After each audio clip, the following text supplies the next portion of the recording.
ద్వితీయోపదేశకాండము పరిశుద్ధ గ్రంథంలోంచి ద్వితీయోపదేశకాండము 2వ అధ్యాయము 7వ వచనాన్ని చదువుకుందాం.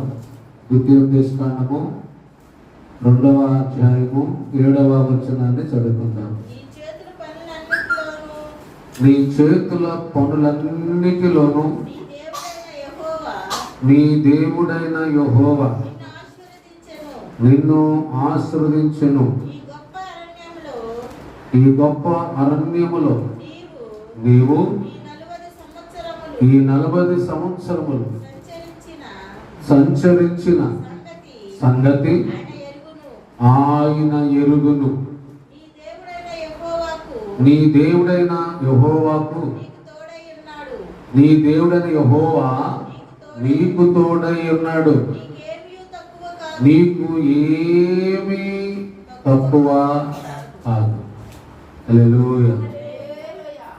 ప్రియ దేవుని బిడ్డలారా, ఇక్కడ ఈ చదివిన లేఖన భాగాన్ని ధ్యానం చేస్తే నీ దేవుడిని యెహోవా నీకు తోడుగా ఉన్నాడు, నీకేది తక్కువ కాదు.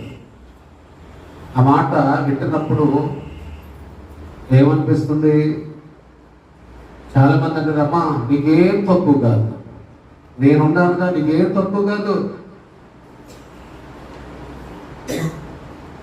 మనకున్న ఆస్తులు కానీ మనకున్న అంతస్తులు కానీ అవి మనకి అంత ధైర్యం ఇస్తే అంటే అంత ధైర్యం వీలేదు. ఈరోజు ₹1,00,000 ఆస్తి ఉంది, భోజనం పెట్టేవాళ్ళు లేరు. ₹1,00,000 ఆస్తులు ఉండే కానీ భోజనం పెట్టేవాళ్ళు లేరు. తీసుకెళ్ళి అనాథాశ్రయాల్లో చేరుతున్నారు. ఈరోజు మనం ఆలోచిస్తే మోషే ఇజ్రాయెల్ ప్రజలతో చెబుతున్నాడు ఈ మాటలో. మనమైనా అమ్మా మేము ఉండడానికమ్మా నీకేం తక్కువ చేయదుగా, మనకే గ్యారెంటీ లేదు.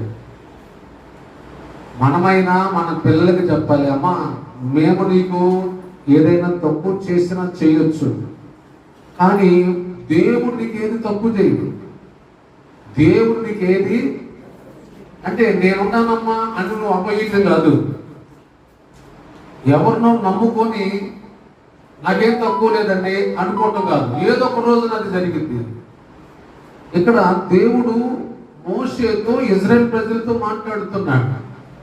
మీ దేవుడని యెహోవా మీకు తోడుగా ఉండాలి. అమ్మ ఎవరు తోడుగా ఉండాలి? మనం అంటే భక్తి చేసేటప్పుడు ఏదో వస్తున్నాం వెళ్తున్నాం కాదు. నీ దేవుడని యెహోవా నీకు తోడుగా ఉన్నాడా? ఆయన తోడుగా ఉంటే కనుక అసలు నీకు ఏది తక్కువ కాదండి. హల్లెలూయా.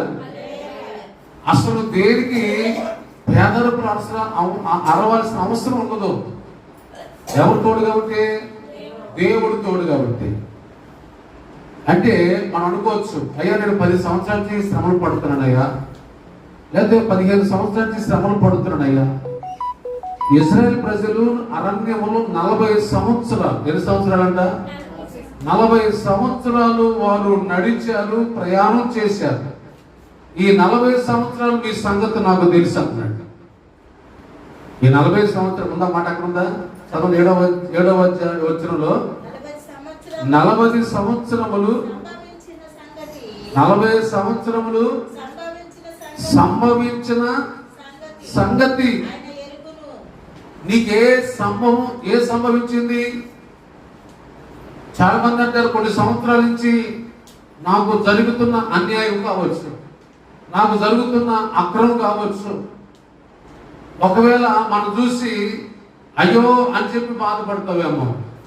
దేవుడు అన్నాడు, ఈ 40 సంవత్సరాలు నీకేం సంభవించిందో,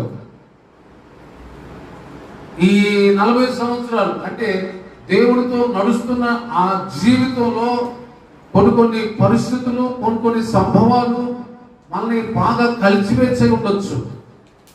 అయినప్పుడు కూడా దేవుడు అన్నాడు, నాకు తెలుసు అన్నాడు. హల్లెలూయా. ఎవరికి తెలుసు అంట? నీ కష్టం ప్రభువు తెలుసు, నీ కన్నీరు ప్రభువుకు తెలుసు, నీ బాధ దేవునికి తెలుసు, నువ్వు పడుతున్న వేదన దేవుడికి తెలుసు. హల్లెలూయా.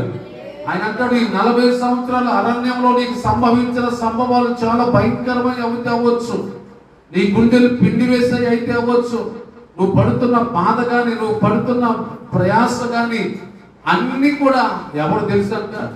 నేను పడుతున్న బాధలు ఎవరు తెలుసు అంటే మనుషులు చెప్తే, మనుషులు చూస్తే ఏం చేస్తారు? మనుషులు నీ బాధ చూసానుకుని ఏం చేస్తారు? ఎవరు తీర్చలేరు. ఎవరికి వెళ్ళి గంటలు చెప్పుకున్నాం అనుకోండి, అమ్మో ఏం వస్తుంది అనుకుంటారు. రెండోసారి ఇక్కడ చూసి తలిపేసుకుంటారు. నీ కష్టము కానీ, నీ బాధ కానీ మనుషులకు తెలుసు అన్నట్టుగా మనుషులకు తెలియపడటం వల్ల ప్రయోజనం లేదు. దేవుడు అన్నాడు, ఇజ్రాయేల్ ప్రజలతో ఈ మాట చెప్పు మోషేతో, ఓ ప్రజలారా, మీరు 40 సంవత్సరాలు అరణ్యంలో మీకు సంభవించిన సంభవాలన్నీ కూడా తెలుసు. ఫరో సైన్యం తరమవచ్చు, ఎర్ర సముద్రం అడ్డు రావచ్చు. ఆ పరిస్థితుల్లో మీరు ఎంత కురికిపోయారు, ఆ పరిస్థితులు సంభవించినప్పుడు మీరు ఎట్లా ఉన్నారో. హల్లెలూయా. ఇవన్నీ ఎవరు తెలుసంట? అమ్మ, నువ్వు దేవుడితో నడుస్తున్నావు, మంచిది, నమ్మకంగా నడుస్తున్నావు, ఒక నియమంతో భక్తి చేస్తున్నావు, అయినా నీ చేతుల్లో వాస్తవంటే నమ్మకంగా ఒక క్రమంగా ఒక నియమంగా పడేవాడు భక్తి చేసే వాళ్ళకి శ్రమలు వస్తాయి. అడపదడప చేసే వాళ్ళకి ఏముండదు. అలాంటి వాళ్ళతో అసలు పనే లేదు దేవుడికి. తిన్నా తినకపోయినా నన్ను ప్రభుత్వం నడవాలి, ప్రభు మార్గంలో నడవాలి, ఆయన అడుగు చాడలు నడవాలి. అది అరణ్యమైనా, అది ఎడారైనా, అది ఏదైనా సరే నేను ప్రభుత్వం నడవాలి. దేవుడి స్తోత్రం. అప్పుడు నీకు సంభవించే సంభవాలన్నీ కూడా ఆయన చూస్తారు. అందుకని ఇలాంటి పరిస్థితులన్నింటిలో కూడా నేను చూశాను, ప్రభు నీకు తోడుగా ఉంటాడు, మీరేం భయపడద్దు. తెలుసా, ప్రభు మీరు చేసే ప్రతి పనిని ఆయన ఆశీర్వదిస్తాడు. హల్లెలూయా. ఏంటి ఆశీర్వదిస్తాడంట? మనం చేసే పనిని, మనం చేసే పనిని దేవుడు ఆశీర్వదిస్తాడు. దేవుడు ఆశీర్వదించి ఏం చేస్తాడు? గొప్పవారుగా చేస్తాడు. తద్వారా నీకేది తక్కువ చేయడు. నీకేది ఇప్పుడు మనం ఎలా ఉండాలంటే, ఆ 7వ వచనం చదివినప్పుడు మీరు ఇంటికి వెళ్ళాక 1-10 చదువుకోండి. ఆయన చెబుతున్న మాటలన్నిటి కూడా నువ్వు చాలా జాగ్రత్తగా నువ్వు చేసే ప్రతి పనిని కూడా దేవుడు చూస్తున్నాడు. హల్లెలూయా. ఖచ్చితంగా ఆయన ఆశీర్వదిస్తాడు. ఎందుకంటే నీకు జరుగుతున్న సంభవాలన్నీ కూడా ఆయన చూస్తున్నాడు. నీకు జరిగే అన్యాయం అంతా చూస్తాడు. నువ్వు చేసే కష్టం అంతా దేవుడు చూస్తున్నాడు. కాబట్టి ఆయన నీకు తోడుగా ఉన్నాడు. ఆయన నీకు మనం అనుకుంటాము, నేను కాబట్టి పడుతున్నా అంటాం. నువ్వు కాబట్టి కాదు, ప్రభు నీతో ఉన్నాడు కాబట్టి ఎన్ని శ్రమలైనా తట్టుకోగలుగుతున్నావు. హల్లెలూయా. ఎన్ని నిందలైనా సరే నువ్వు నడవగలుగుతున్నావు అర్థం, ప్రభు నీతో ఉన్నాడు కాబట్టి. ప్రభు లేకపోతే ఎప్పుడో ఉన్నది కోపం తెలియదు కాబట్టి అది ఎన్ని ఒక్కలేదు కూడా తెలియదు. ఈరోజు కుటుంబాలు కొండ పెంకులాగా చెల్ల చెదరైపోతున్నాయి. ఎందుకు తెలుసా? నా వల్ల కాదని కింద పడితే పగిలిపోతుంటే. కానీ ప్రభు నీతో ఉన్నాడు కాబట్టి ఈ ఎన్ని శ్రమలైనా, ఎంత ఇబ్బంది అయినా, ఎంత కష్టమైనా సరే ప్రభు నీతో ఉన్నాడు కాబట్టి. హల్లెలూయా.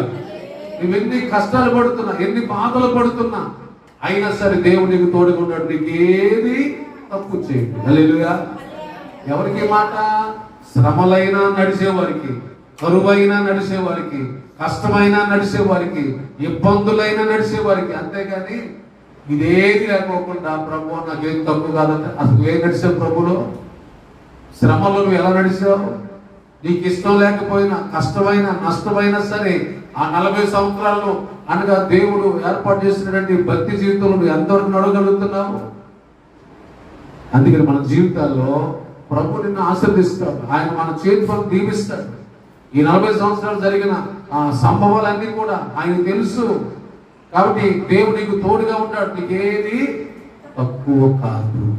ఈ అనుభవంలోకి మనం రావాలంటేనండి 4వ వచనం ఒకసారి చూడండి. 4వ వచనం, శేయీరులో కాపురమున్న ఏశావు సంతానమైన మీ సహోదరుల పొలిమేరలను దాటి వెళ్ళబోచున్నారు, వారు మీకు భయపడుదురు. ఇక్కడ గమనించండి, మీరు శేయీరు మాన్యము దాటి వెళ్ళబోతున్నారు. అంటే ఏశావు ఏశావుకి దేవుడు స్వాస్థ్యం ఇచ్చిన భూభాగం దాటి వెళ్ళబోతున్నారు. అమ్మా, నా మాటలు మీరు అర్థం చేసుకోండి. వీరు ఆత్మీయ ప్రయాణంలో ఉంటారు. అమ్మా, ఆత్మీయ ప్రయాణంలో ఉంటారు. వీరు శేయీరు మాన్యం అంటే అది ఏశావుకి దేవుడు ఇచ్చాడు. అమ్మ, ఎవరికి ఇచ్చాడు చెప్పాలి? ఏశావుకి స్వాస్థ్యముగా ఒక 10 కిలోమీటర్లు ఇచ్చారు అనుకోండి. ఒక 10 కిలోమీటర్లు, ఇప్పుడు మన ఊరు అనుకోండి, ఒక ఊరు దాటాక ఒక 10 నిమిషాలు పట్టింది బస్సులో వెళ్తుంటే. ఆ ఊరంతా కూడా అంత దూరం ఉంటుంది. ఇప్పుడు ఆ ఊరు దాటుతూ ఉంది బస్సు. అలాగే వీరు నడుచుకుంటా వెళ్తున్నారు. ఏం చేస్తున్నారు? నడుచుకుంటా వెళ్తుంటే ఇప్పుడు శేయీరు మాన్యం దాటుతున్నప్పుడు ఏశావుకి ఇచ్చిన భూభాగం దాటుకుంటా వెళ్తున్నప్పుడు దాటేటప్పుడు మీరు చాలా జాగ్రత్తగా దాటాలి. దాటేటప్పుడు జాగ్రత్తగా దాటాలి. కొంతమంది ఏం చేస్తారంటే నడుచుకుంటూ వెళ్తున్నారు అనుకోండి, దారిలో కనపడదు అనుకోండి, దాన్ని దాటి వెళ్ళాలి. అర్థమైందా? దాన్ని అక్కడ ఏదో ఒక వస్తువు పడింది, అది నీకు కనపడింది, నువ్వు దాన్ని దాటి వెళ్ళాలి. ఏమి వెళ్ళాలి? తీసి సంచి వేసుకోకూడదు. అది ఎంత విలువదైనా సరే, అది ఎంత గొప్పదైనా సరే, మనం ఏం చేస్తామంటే వెళ్ళేవాళ్ళ వల్ల ఆగి దాన్ని పట్టుకొని, సంచి అయితే సంచి, జేబు అయితే జేబులో పెట్టుకొని మనం ప్రయాణం అవుతాం. దేవుడు అన్నాడు, నువ్వు దాటేటప్పుడు జాగ్రత్త.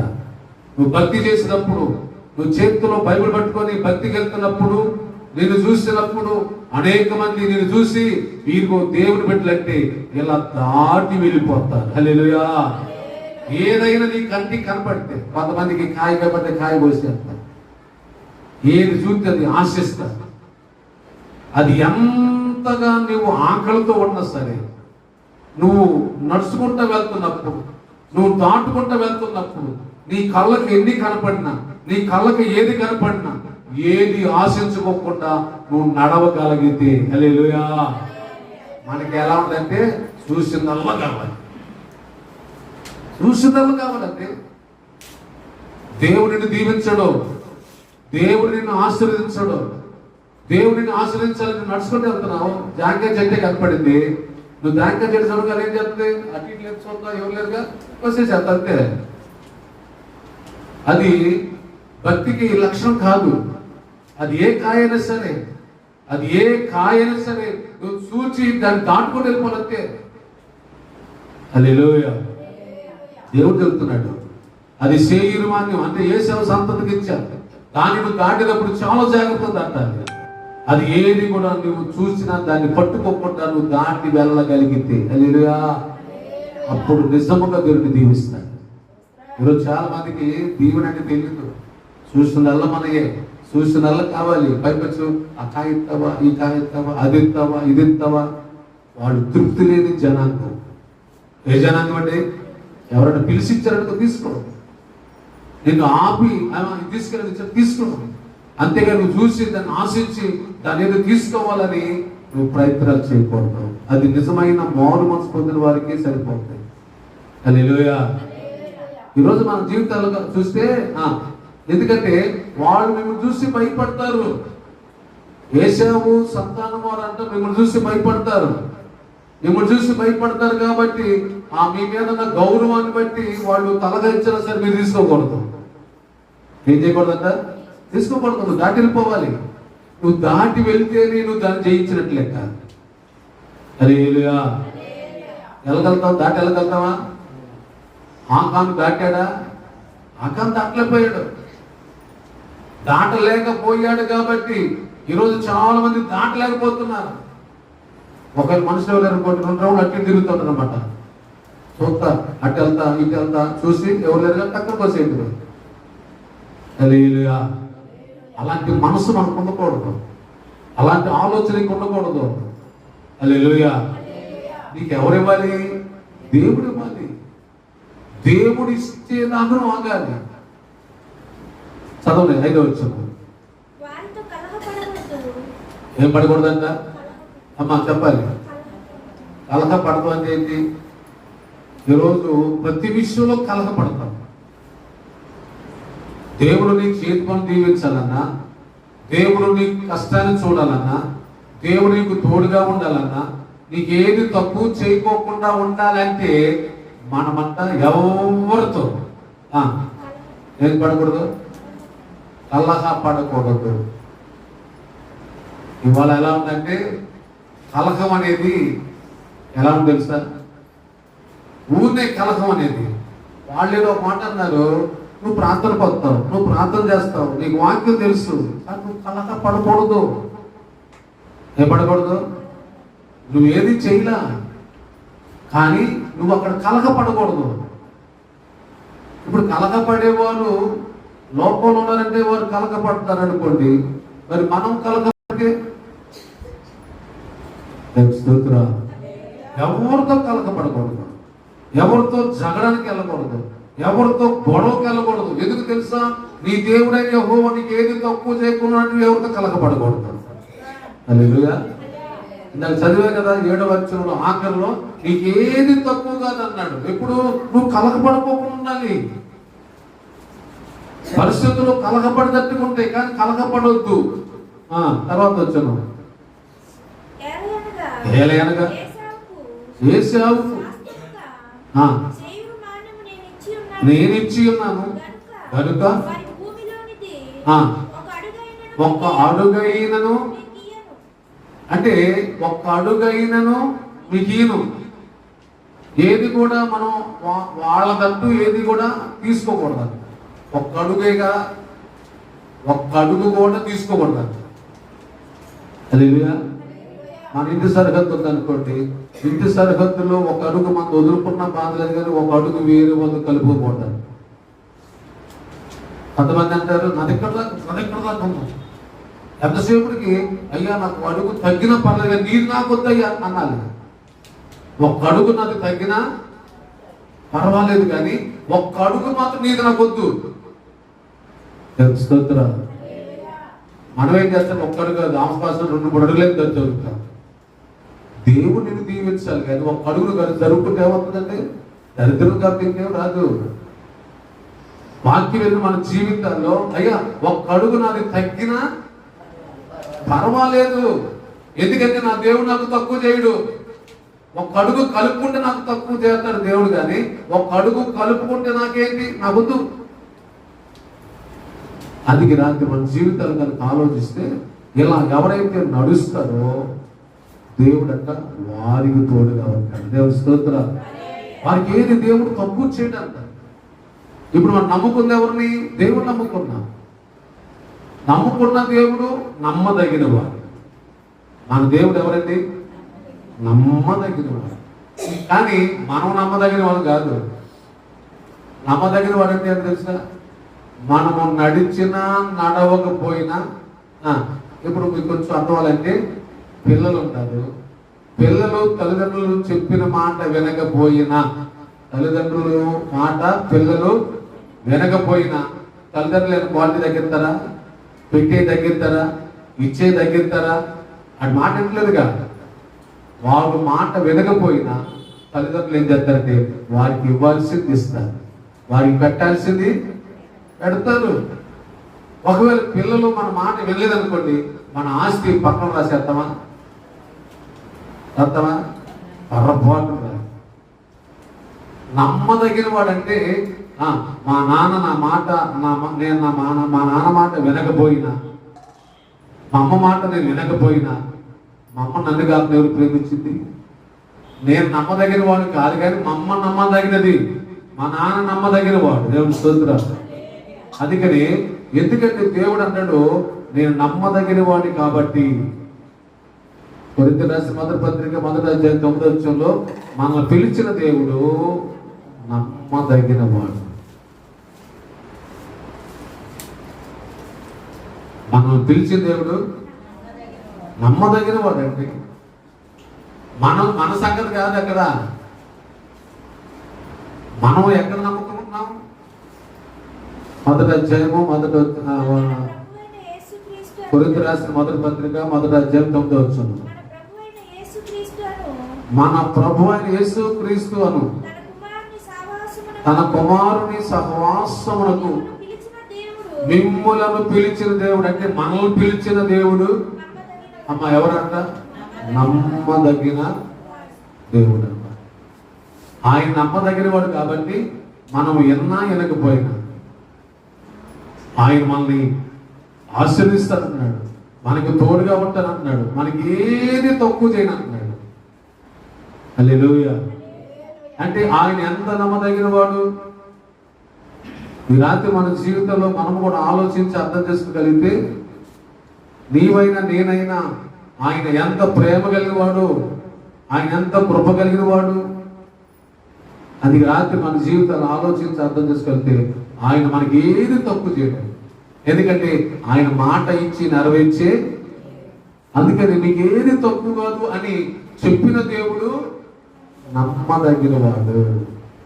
ఆయన చేసేవాడు, అలా జరిగించేవాడు. దశలో రాసిన మొదటి పత్రిక 5:24 కూడా చూస్తే పౌలు అదే మాట చెబుతున్నాడు. దశలో రాసిన మొదటి పత్రిక 5వ అధ్యాయం 24 వచ్చున్నాడు.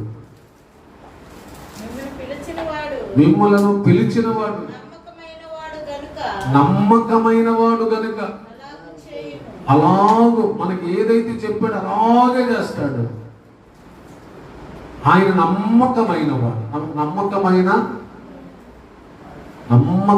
అంటే ఆయన ఏదైతే చెప్తాడో అది చేస్తాడు. మన జీవితాల్లో కూడా ఆయన నమ్మదగిన దేవుడు. ఈ రాత్రి మన జీవితాల్లో ఆలోచన చేసి అర్థం చేసుకోగలిగితే ఆయన మన చేతి పనులను ఆశీర్వదించేవాడు. హల్లెలూయా. అంటే మన చేతి పనులను ఆశీర్వదించే అంటే మన చేతి పనికి వస్తాడు మన నమ్మకంగా. స్తోత్రం. అంత మాత్రం కాదు, ఆయన నమ్మకమైన వాడు కాబట్టి ఆయన మాట తప్పదు. ఆయన మాట తప్పదు. ఈ 40 సంవత్సరాలు వారు అరణ్యంలో ప్రయాణం చేసినప్పుడు దేవుడు వారిని చూశాడు. ఆయన మాట ఇచ్చాడు కాబట్టి, ఆయన పిలిచాడు కాబట్టి ఆయన నమ్మకమైన వాడు. స్తోత్రం. అలాంటి నమ్మకమైన దేవుడు మనం ఆరాధించే దేవుడు. షడ్రక్ మేషక్ అబేద్నెగోల కంటే దేవుడి మీద నమ్మకం ఉంది. దేవుడి మీద నమ్మకం ఉంది. ఏంటి? ఈ మండుచున్న అగ్నిగుండంలో మమ్మల్ని పడేసిన మమ్మల్ని రక్షిస్తాడు. హల్లెలూయా. అంటే ఆయన నమ్మకమైన వాడు. ఈరోజు మన జీవితంలో మనుషులు నమ్మకంగా లేకపోవచ్చు. ఈరోజు మనుషులు నమ్ముకొని మనం మోసపోవచ్చు. మనుషులు నమ్ముకొని ఏదో సహాయం చేస్తారు అని అనుకొని మనం మోసపోవచ్చు. కానీ దేవుడు నమ్మకమైన వాడు. దేవుని స్తోత్రం. ఆయన మాట ఇచ్చి తప్పే దేవుడు. అందుకని ఆయన అన్నాడు, మీరు వెళుతున్న మార్గంలో ఎవరితో కలకపడకండి. మీరు వెళుతున్న మార్గంలో మీరు దాన్ని దాటి వెళ్ళిపోండి. ఏది కూడా అక్కడ ఆశించొద్దు. అంత మాత్రమే కాదు, అదిగో నేను మాట ఇస్తున్నాను, దాన్ని నెరవేర్చే. కాబట్టి రాత్రి మన జీవితాల్లో ఆలోచిద్దాం. అలాంటి నమ్మకమైన వాడు ఈ లోకంలో ఎవరైనా ఉన్నారంటే, కొంతమంది అంటారు మాతో బాగుంటే మేము ఏదైనా సహాయం చేసేవాళ్ళండి, మాతో బాగుండలేదుగా. ఏదేను తోటలో ఆదాము అవ్వనండి దేవుని మాట వినకపోయినా దేవుడు వారి మీద దృష్టించే ఉంచాడు దేవుడు. హల్లెలూయా.